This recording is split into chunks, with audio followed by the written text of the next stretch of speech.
Hello, my name is Karis Kleckner, and today I'll be presenting my Module 3 presentation on language. First off, we're going to cover case studies.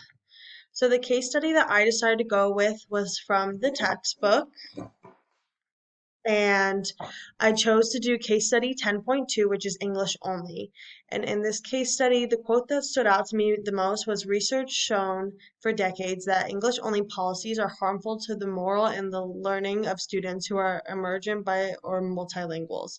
This case study addresses the challenges and implications of enforcing English only policies in educational settings.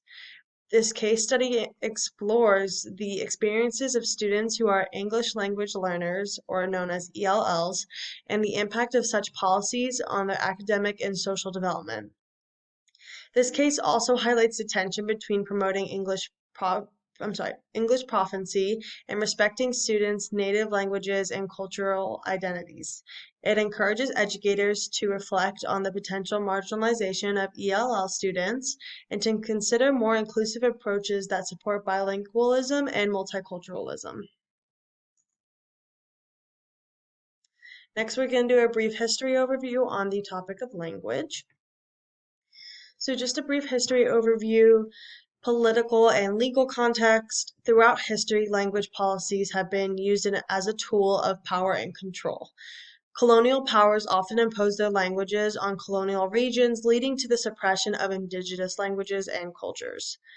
This quote stuck out to me. It says, "Language is too important historically to leave to the linguist.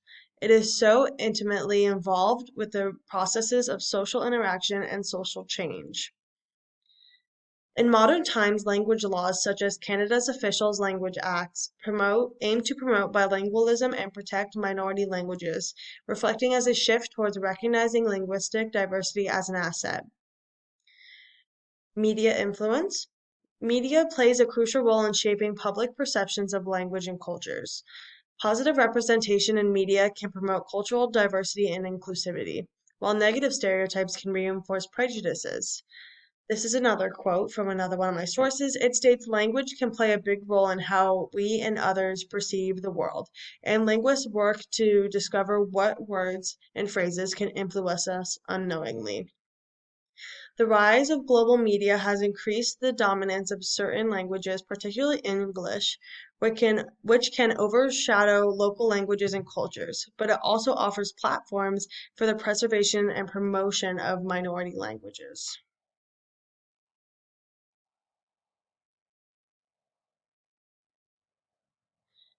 Part two to the history overview, we're going to be covering now educational experiences. Educational policies regarding language have varied widely from promoting bilingual education to enforcing English-only policies. Bilingual education programs aim to preserve cultural heritage while promoting prophecy in a dominant language. However, students who speak minority language often face challenges in education system that do not accommodate their linguistic needs, leading to the disparities in academic achievement and social integration. Here's another quote from one of my sources. It states, "Language is an arbitrary and conventional symbolic resource situated within a cultural system." Next part of the history overview is the economic impact. Language proficiency significantly impacts economic opportunities. Individuals proficient in dominant languages often have better employment prospects, while speakers of minority languages may face economic advantages due to language barriers. Another quote states, "Language is not just a tool from communication, it is also a symbol of national pride and identity." Language can also be a form of cultural capital, influencing social mobility and access to resources, with multilingual individuals often having a competitive edge in the global job market. Next part is we're going to be covering the stereotypes surrounded by, but divided by the stereotypes around language and cultural diversity. So starting off with some historical stereotypes. Historically, non-native speakers of dominant languages like English were often unfairly stereotyped as less intelligent or capable. than those who did speak English. This stereotype is inaccurate because language proficiency does not correlate with intelligence. As noted by Time, language proficiency is not an indicator of intelligence. Many non-native speakers excel in their fields, demonstrating that intelligence and capability are not bound by any language barriers.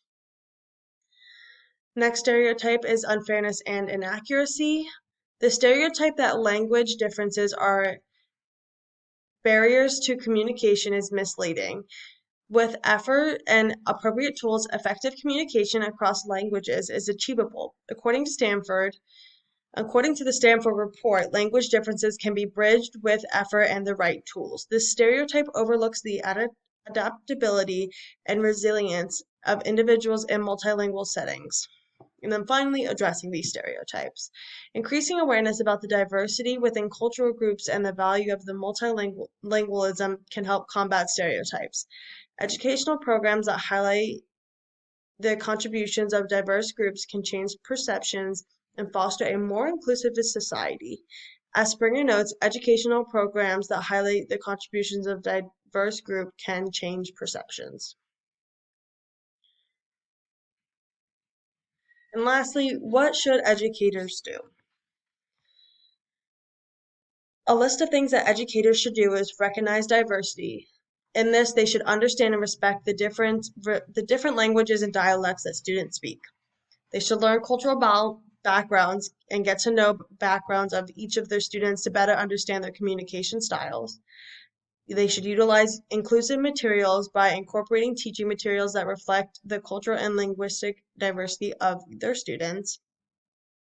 They should encourage discussions that promote open conversations about language and culture within the classroom. Reflect on biases. Be aware of your own personal bias and how they might affect your teaching. Use mistakes positively. Treat any language mistakes as a learning opportunity rather than a punishment. Foster empathy. Encourage empathy and understanding among students regarding linguistic diversity, and also show respect to all languages and dialects spoken by any and all students. And my reference list. Thank you so much for listening to my mini teach assignment.